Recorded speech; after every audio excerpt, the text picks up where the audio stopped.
The views and opinions expressed on this podcast are those of the speakers and do not necessarily reflect those of the ANA or its members. On today's episode of On Scope, we are joined by the one and only David Edelman, who's going to discuss why yours specifically, the person listening to this right now, why your personalization efforts suck. Also, on marketing news, you might have missed why one company's personalization strategy was so good, it landed them in court. All that next on Scope.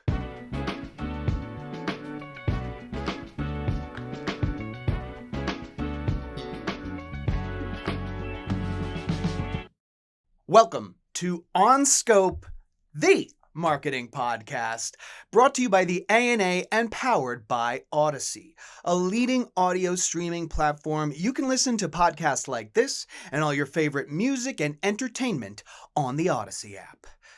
I'm your host, Mike Berberich, and with me, as always, is producer of On Scope, Ryan Dinger. Ryan, it's a special day today. It is a special day. It's Personalization Day, Mike. Oh my God, it's Personalization Day. It's finally David here. Edelman in the studio. Best, absolute, one of the goats of the personalization game is here 100%. to lay his game down quite flat. Thank you.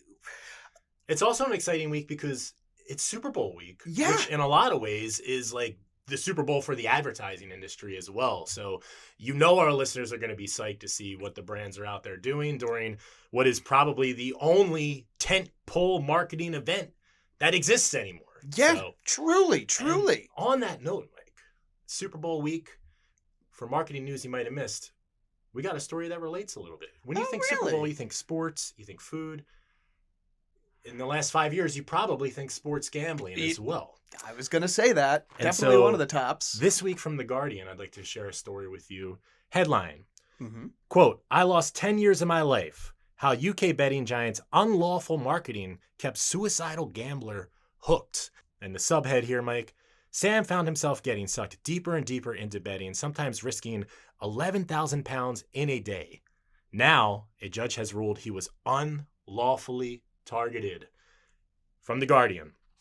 At 1:17 p.m. on August 15th, 2018, Sam, which is an alias, logged into his online betting account and gambled 5 days' worth of wages. Already deep in debt, having taken out 13 loans over 3 years, What? and with his marriage under strain, he had been desperate to quit. But Sky Betting and Gaming, operator of Sky Bet Casino and Vegas, had other ideas.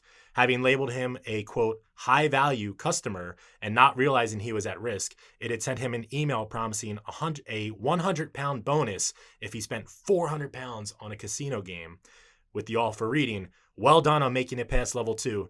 Can you make it even further this week?" Soon after receiving it, Sam deposited 400 pounds. I'm going to need a second. I think on behalf of all our listeners, I'd like to say, what in the blue hell? That is, okay, Yes. I'm like finally coming to terms. I've heard all the words. My brain is finally trying to make sense of them. That is, harrowing. Mm-hmm. Really, really harrowing. But like the craziest thing is I'm so deep in the marketing world, if you strip the humanity, and let's not do that, folks. But that's technically a great targeted campaign. Well, a UK judge might disagree, Mike. Okay. Because, now, in a landmark legal ruling that could have wide-ranging ramifications for the gambling industry, the UK's High Court has now ruled the targeting unlawful. Wow. While Sam may not have explicitly opted out, he had been gambling compulsively and was in no state to consent to the use of his data for profiling and targeted marketing, the judge said.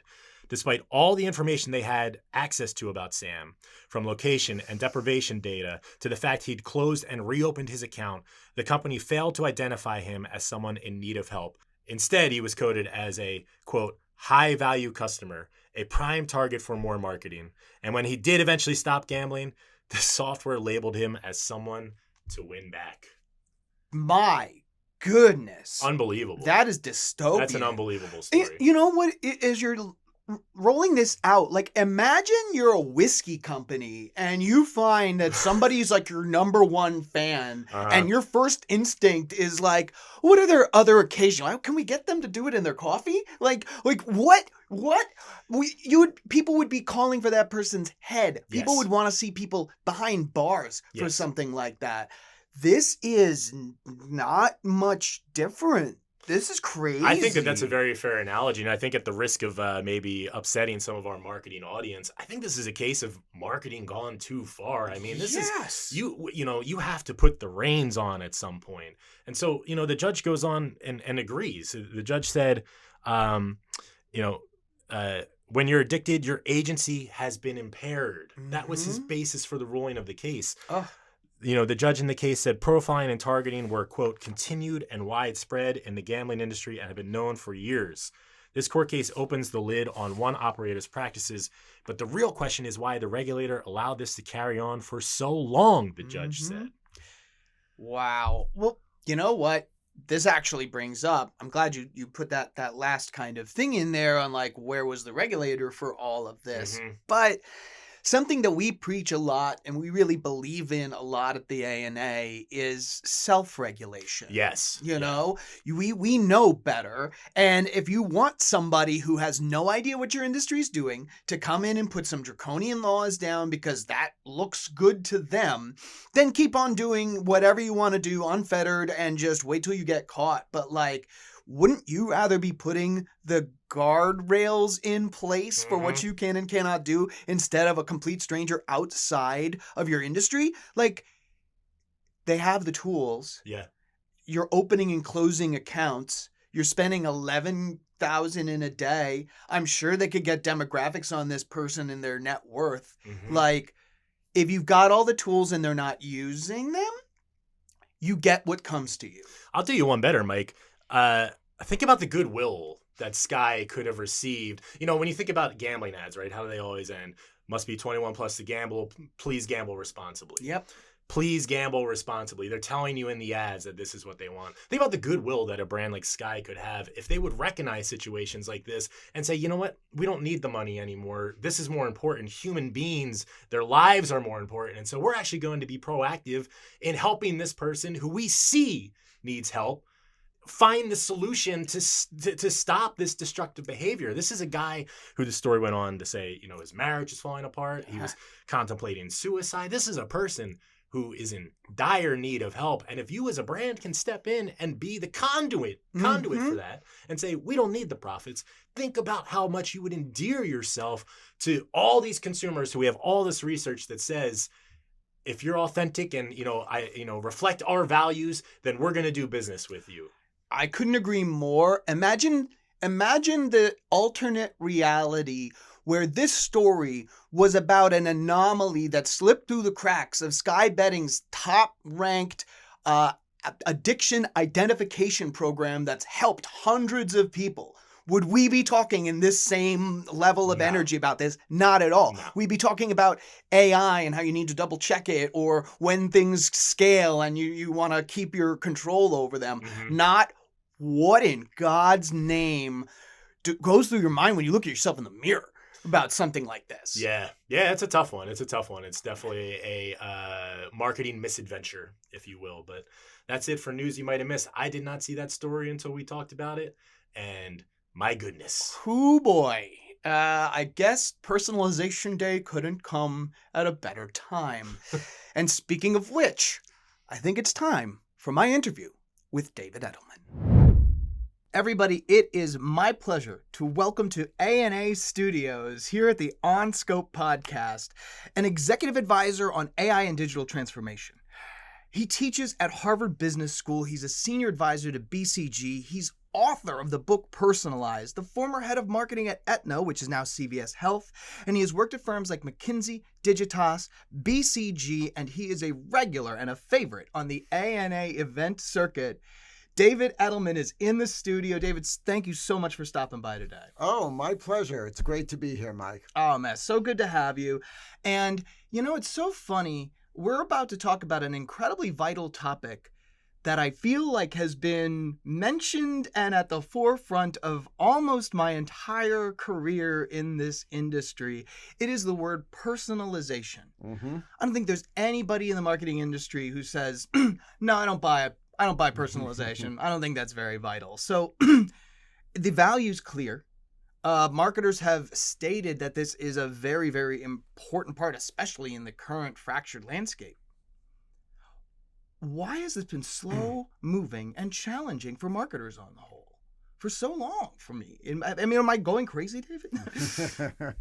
Well, personalization's been on the radar for decades. So I'm going to age myself right now by going back to 1989, before the internet. Mm-hmm. I was a young consultant at BCG. 3 clients of mine had asked, what can we do with customer information that we're starting to collect?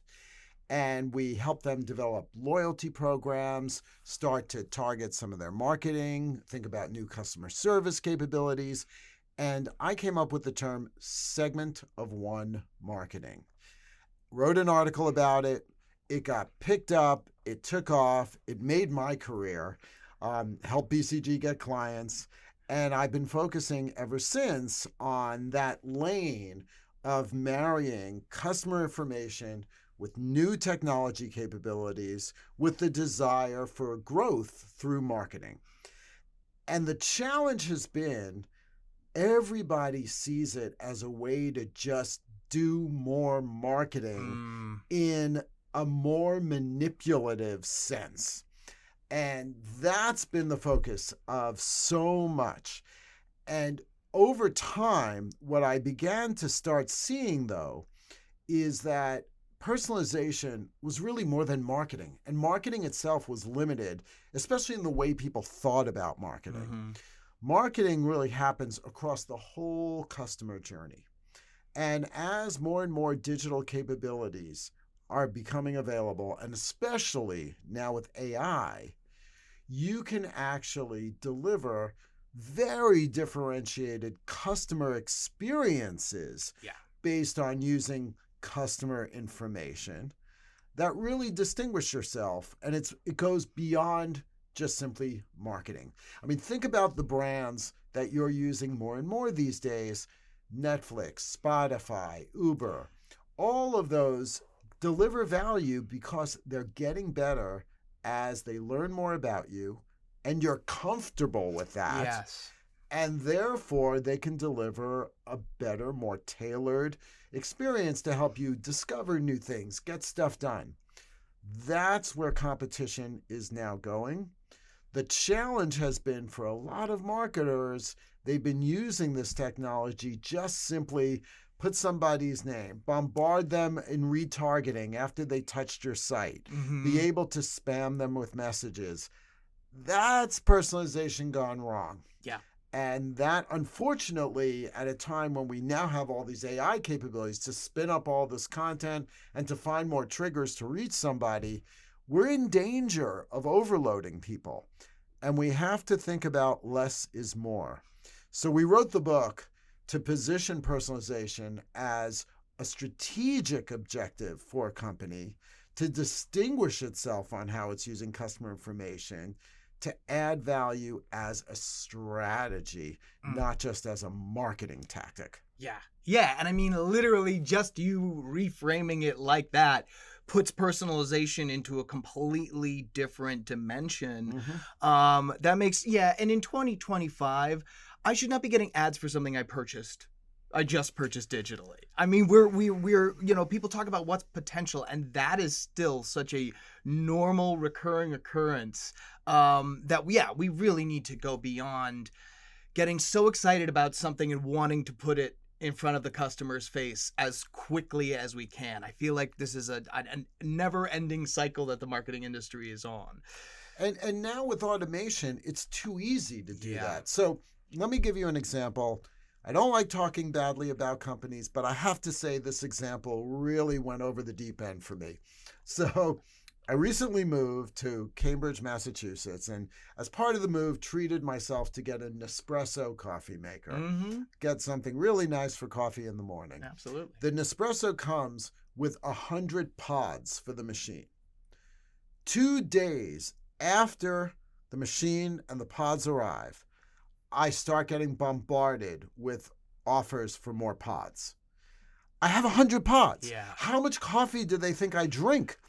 And even if I were a small business ordering that, they could ask me that, and they should know that it's a residential address. Yeah. And not only that, within 2 weeks after I got the machine, I was getting offers for another machine. And so just because they can automatically do it doesn't mean they should. And so I've unsubscribed. And when I need pods, I'll get pods. But I'm certainly not getting more than 100 pods, within a week. Yeah. And unfortunately for marketers, because they feel there's low variable cost, the technology manages the complexity. It can all go out the door. Why not? And I think what we're going to start seeing is people unsubscribing, tuning out, not opening, and really it's a tragedy of the commons. And so we're going to have to start thinking as a marketing discipline, how to step back and really realize that less can be more, especially if that less is smarter. Yeah, absolutely. And what is cheaper if you are just inexpensively ruining people's customer experiences? And that unsubscribe could be deadly. Yeah. Time goes by, so many distractions happen, like just allowing that entity to pop up in your life is actually a pretty big allowance, whether you're opening every email or not. So that's really something to think about. And so your written word kind of launched your career, and you've been keeping it up ever since. Can we dive into your book, Personalized, a little bit? Because you set up a framework that I really love, and I think it's so important in getting marketers to be thinking clearly and correctly about personalization, kind of what we've been talking about. You created a beautiful framework of what you call them 5 promises brands can make through to consumers through personalization. Could you list those promises and why there's such a valuable lens through which marketers should view this practice? Yeah, sure. So if you're using personalization as a way to distinguish your brand, to differentiate, to show customers that you care enough about them to use their information to add value to them, implicitly, you're making a promise to them or a series of promises. So we talk about 5 of them. The first and the most important is that you will empower them. You will enable them to do something they could not do before as a result of you activating information about them that you collected in a way that they are comfortable. So you can help them discover new music. You can help them get a car faster. You can help them place an order dramatically faster. And we see that all the time in brands ranging from Starbucks to the digital natives that are out there. But there's also other areas where Empower Me can actually be very powerful. And I'll give you a very quick example here. Before COVID, I was living beforehand in Lexington, Massachusetts. We had an incentive from the town that offered discounts on your property taxes if you got solar panels. Nice. But that led to a bombardment of all kinds of marketing. And solar panels are actually complex to figure out because there's the tax incentives. If you generate extra power, you can sell it back. There's the cost of the installation, the cost of the panels, the servicing cost, all of that. So it's hard to figure out the math. One company sent me a physical piece of mail saying you could save over 20% per year on your total energy bills with Sungevity. There is a URL personalized for you in this envelope that explains how. Open the envelope, type in the URL. I get a Google Earth image of the roof of my house with superimposed on it solar panels. A calculation down the side of how much those solar panels would generate based on the number of panels, my longitude and latitude of my home, the east-west orientation of my roof. All of that calculated. Then they went to Zillow got the square footage of my house, used that to estimate my total energy consumption. Right. And so they had the numerator from the Google Earth calculation, the denominator from the Zillow calculation came out to 21.3%.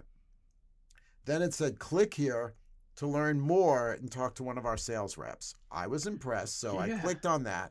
I'm immediately in a video conference with a young man who sees that I'm Mr. Edelman, has all my information there, greets me. Hi, Mr. Edelman. I'm here to explain to you how you can save over 20% with Sungevity. And he starts to walk through in very simple math how 2 different leases would potentially work given my exact situation.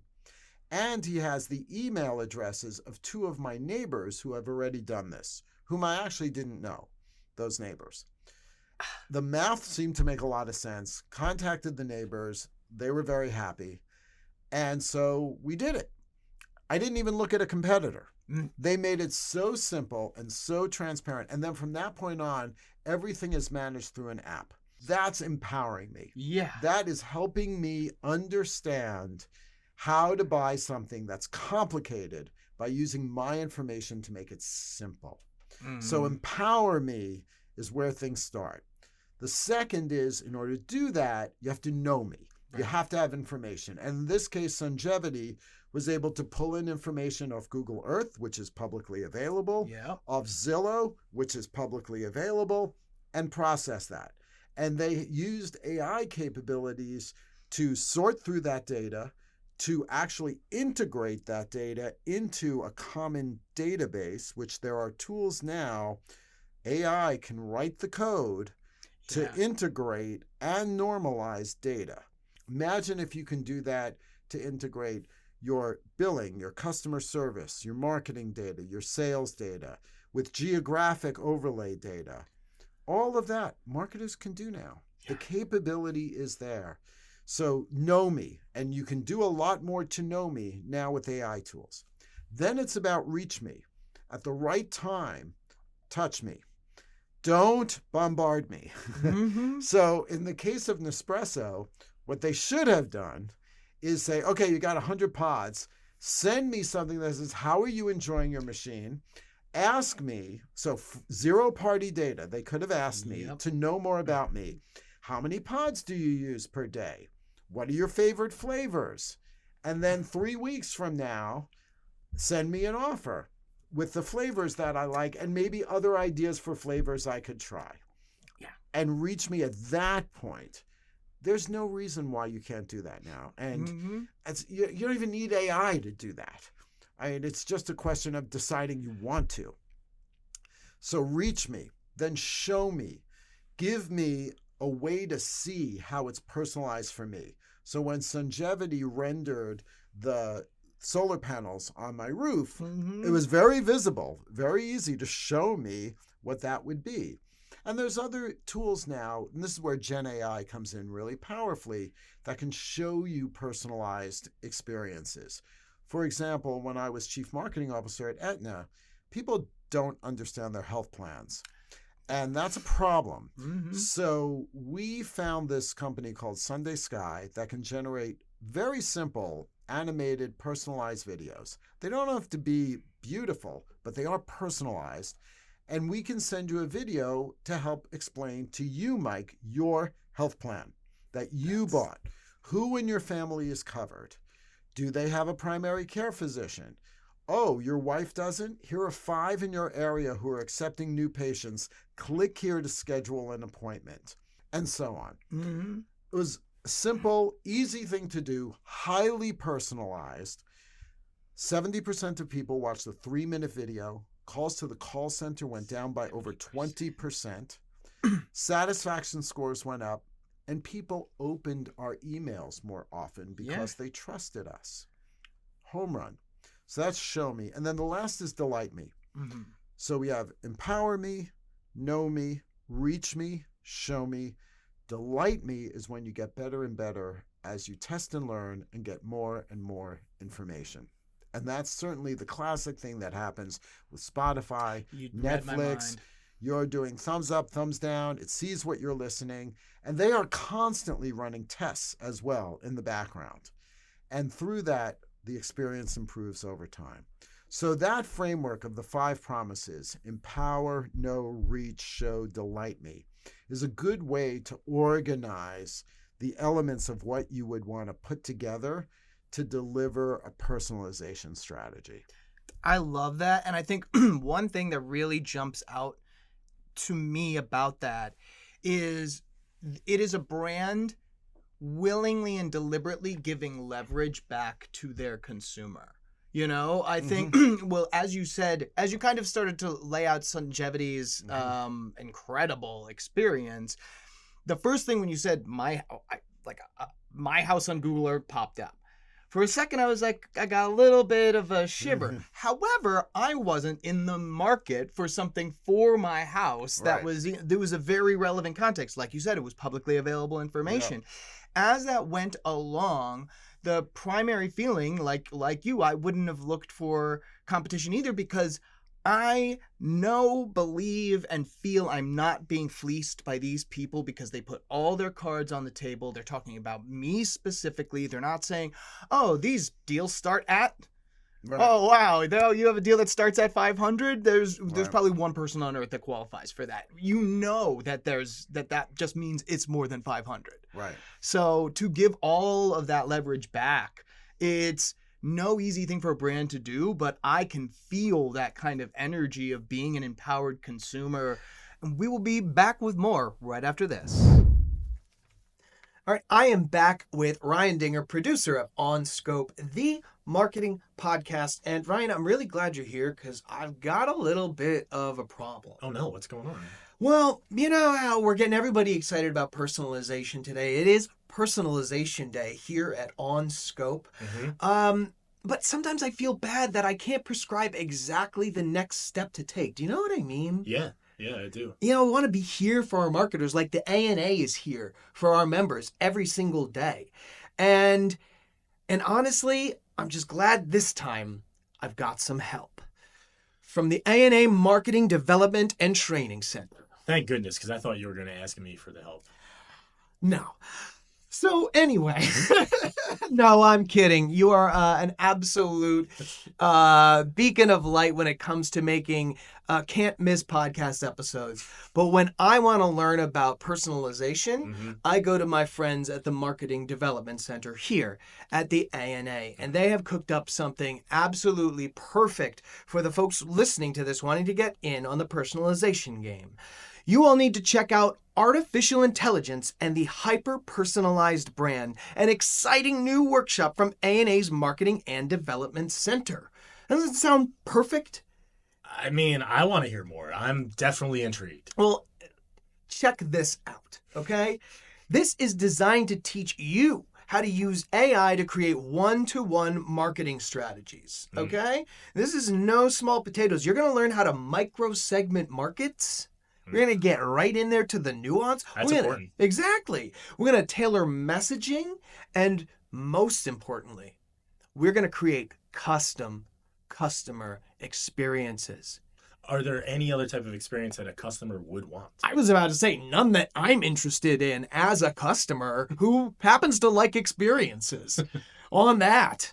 But not only all of that, but through AI, we're going to learn how to do all of that at scale with maximum efficiency. That sound like something that'd be interesting to you? It sounds unbelievable. It really is. So who's the workshop for, Mike? You know, I'm really glad you asked that, Ryan. This is for senior marketers, perfect fit. Brand strategists, absolutely 1000%. MarTech specialists. Do I even have to answer that last one? Of course, get in the pool because this is where it's at right now. Don't settle for cookie cutter campaigns.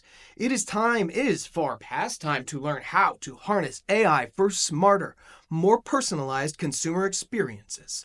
Here's the thing about cookie cutter campaigns, Mike. You only should be doing them if you're selling cookie cutters. Yeah, your lips to the industry's ears, Ryan. So if you want to learn more, I would suggest you head on over to ana.net/AI Personalization Workshop.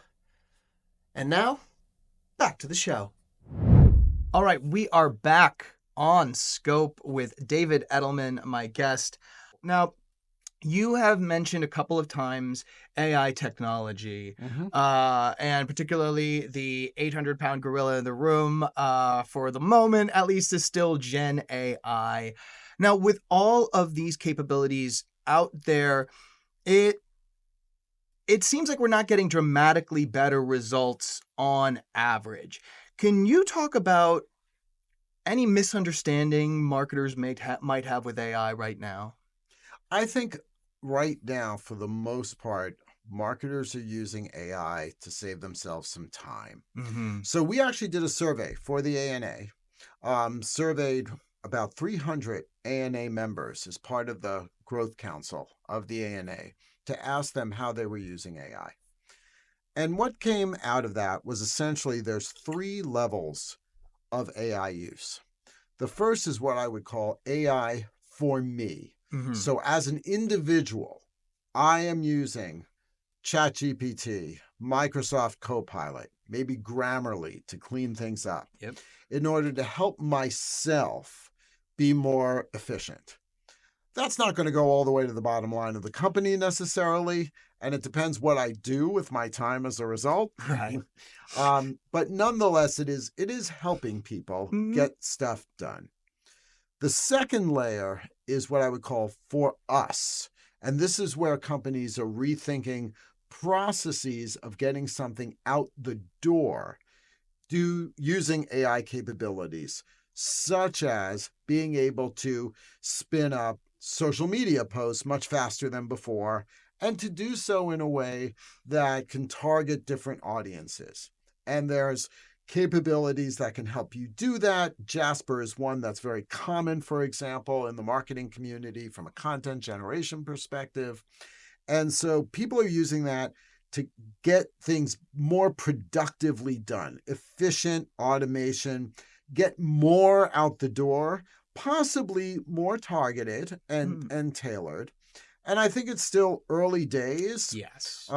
but that should generate results and it should enable companies to do more testing and be able to learn faster and get smarter over time. So that's starting, and I think it will scale. The highest level, though, so we have for me, Mm-hmm. for us, and then the top level is for my customers. Yeah. And this is where you're using AI to create different kinds of experiences, like the Sungevity, like the ones I was talking about before.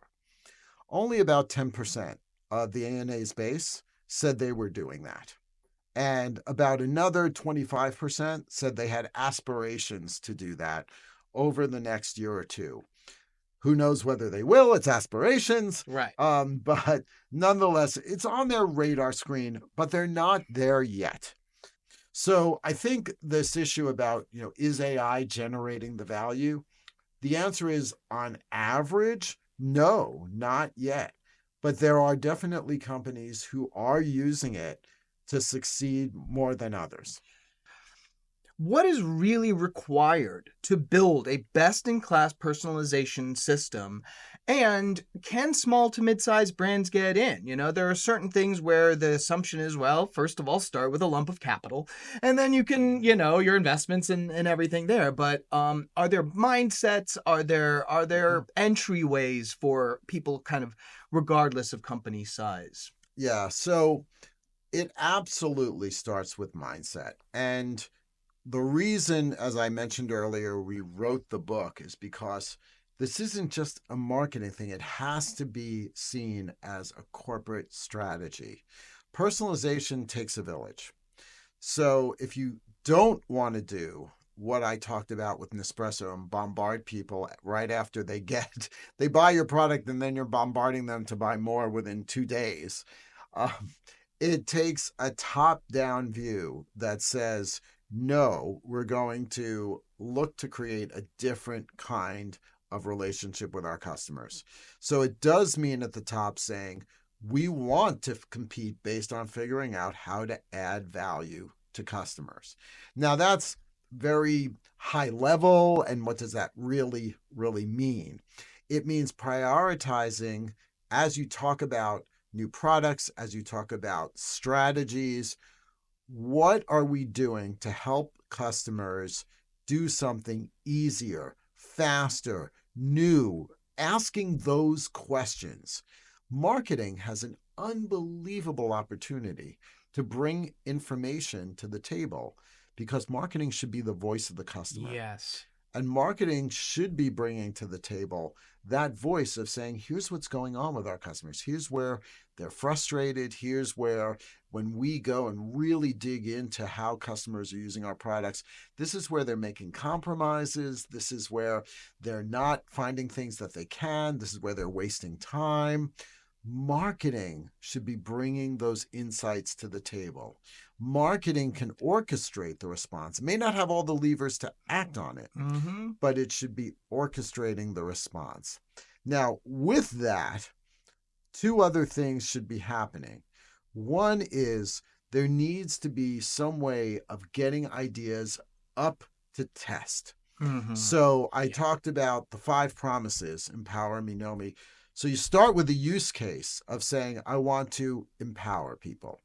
So let me give you an example. Cisco, the food delivery company, so SYSCO, has an app that if you're a buyer for a restaurant, you open that app in 300 milliseconds, that app knows who you are, your restaurant, your price points, your geography, your menu. It knows the demographics of the zip code that you're in because it pulls in that data. Right. It knows the local warehouse that they serve you with. It knows what's in that warehouse.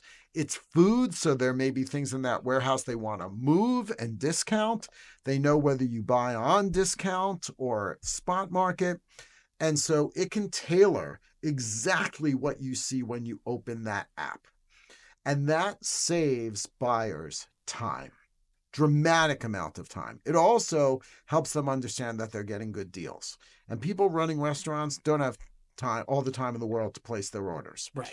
So Cisco said, we're going to empower people by giving them that kind of experience. Now, then, but that's not just a marketing thing. Marketing can put that on the table, and then there's data that needs to be brought together. There's mobile app design capabilities that have to. There's supply chain data that have to come in. So a number of things have to happen, and they have to test it, and they have to test and learn and test and learn and test and learn. But they did, and they set up a team to try the app on a small scale with a minimum viable product and gradually learn more, get more data, refine it. Because it wasn't just the interface of the app, it was the data, it was the algorithms, it was showing you what was right for your restaurant. And eventually they came up with things like, well, if we want to move food, we should give people ideas for new menu items that could use that food. And then people discover new menu items that they can do. So, they gradually start doing it. So you need the mindset that says, I want to empower a customer. Then I'm going to mobilize across functions to bring together data and then to test and learn and test and learn. And the faster you can do that, the faster you can get that learning, get data to feed your AI, and progress even more. So mid-sized companies, I work with large companies, with mid-sized companies, with PE-backed companies. I'm working with companies of all sizes. It doesn't necessarily take a whole lot of capital. If your market is smaller, that's the data set you have. It's a question of taking the right focus. Before we wrap up, are there any things that you kind of want to leave with our listeners? We've given them a lot to think about, a lot of examples they could follow. But other than where we can get a copy of our own personalized, what are something that you want to leave with our listeners to ruminate on? Yeah, sure. So one thing we haven't talked as much about very specifically is marketing and sales working together. A lot of the ANA audience is B2B, where sales has a very important role to play in the customer interface. And sales can be armed much better to deliver a personalized experience if we can rethink how marketing and sales work together. So, for example, the data about a customer may not just come from automated systems. Sometimes it has to come from the salesperson saying who they talked to, what they talked about, what was the outcome. That's data that needs to be captured, that salespeople feel is often a pain to record. But of the best CRM systems that are out there, and actually quite a lot of them now, have voice to text capability. I mean, Salesforce Sales Cloud, you can talk into the app and it will record who'd you meet with, what happened, and turn that into data. And if salespeople can collect that data, that provides a feedback to marketing that can help them understand different personas, different buying states, what kinds of content they should be creating. Then they can recommend content back to sales, and sales can try that content out and see what happens. And a great example of this actually comes from the other Cisco, the technology company. Very nice. Yes, we believe in homonyms. Yes. So they saw that their salespeople were completely overwhelmed because Cisco has over 100 products that they sell. Their customers are quite complex, different buying points within them. And the salespeople would just be sending stuff out in the hopes of getting a bite. And they weren't getting bites because a lot of the stuff they were sending out was irrelevant. So they souped up their CRM capability. So they said, okay, we're going to gather information about how customers are using our products. Which features are they using? Is it going up? Is it going down? Their usage. What content do they look at when they go online? What have they interacted with, what we've sent to them? What outside information about those accounts can we glean? Is the company growing, shrinking, opening up new offices, getting into new lines of business? What does that mean that we can influence? And from that, giving the salespeople on a single pane of glass a punch list of who to call, with what content, why. Yeah. And then as the salespeople use that content, they actually have tracking on the content to see what the actual customer did with that. And so they can loop that back and get smarter and smarter over time. So personalization doesn't have to happen just in terms of direct to consumer digital. It can go through a sales force. And in doing that, Cisco was empowering their sales force. They got more sales meetings, they got more discussions, more cross-sell, better retention of their sales force, all of that. So this is something that can extend in a number of different dimensions. It's not just B2C, it's B2B also, and it could even be thought through in terms of channel support. So that's something that comes up a lot, but it takes marketing and sales working together. So I think just the main thing I want to just cite out of all of this, and again, it comes back to the reason we wrote the book, is as a marketing community, we see personalization as just a quick and dirty way to scale, creating more variants of content, throwing people's names on it, and having more and more triggers to bombard the same people with an endless stream of interruptive content. That's not going to get us all anywhere. So we as marketers, being the voice of the customer, Let's go. need to hear that voice, bring that voice forward, and start to challenge ourselves of how we can use AI, not just for me, for us, but for the customer, and add value from the customer's perspective in a way that's going to be differentiating, that the customer is going to open those notifications more. They're going to engage more. They're going to see value. They might even answer your questions more often if you just simply ask them, what's the next home renovation project you're interested in? Yeah. So you got to think about it that way. And as a marketing community, I feel we have an incredible opportunity to lead on this. The CMO or the CXO or whatever your title is, if you're listening to this podcast, you're probably in marketing. And so there's an opportunity here to take a lead and help really drive a strategy agenda. But it means bringing that voice in. So be bold. Be bold, be willing to accept that if you do it, it's going to change a lot of how you operate, much more faster cycles, much more test and learn, a lot more focus on using new capabilities in a trial and error way. You're going to have to work a lot more collaboratively with other departments and not be on your own. But it can make a huge difference. And we've got the data from the Personalization Index of how it drives growth. So I am just really looking forward to see more stories of companies who've really taken the reins and really pushed this forward. I hope at like the next ANA Masters of Marketing meeting, the whole stage will be just filled with great personalization examples. Nothing would make me happier. Well, I love it. I'm excited. Listeners, I bet you're excited. So get to acting, get to implementing, and get your copy of Personalized wherever you get fine literature. David, this has been an absolute pleasure. Thank you so much for being a guest. Absolutely. Thank you, Mike. And here we are, folks. We're at the end of another one. I feel like we're getting the hang of this. I want to thank my guest, David Edelman, for an incredible deep dive into personalization, how you can improve your efforts, and why you might have been failing up till now. And here we go again with a moment of marketing meditation. And since it's Personalization Day, let's keep it on that theme. I want you to take a deep breath, relax your shoulders, and contemplate these words from John R. Hoke III, Nike's Chief Design Officer.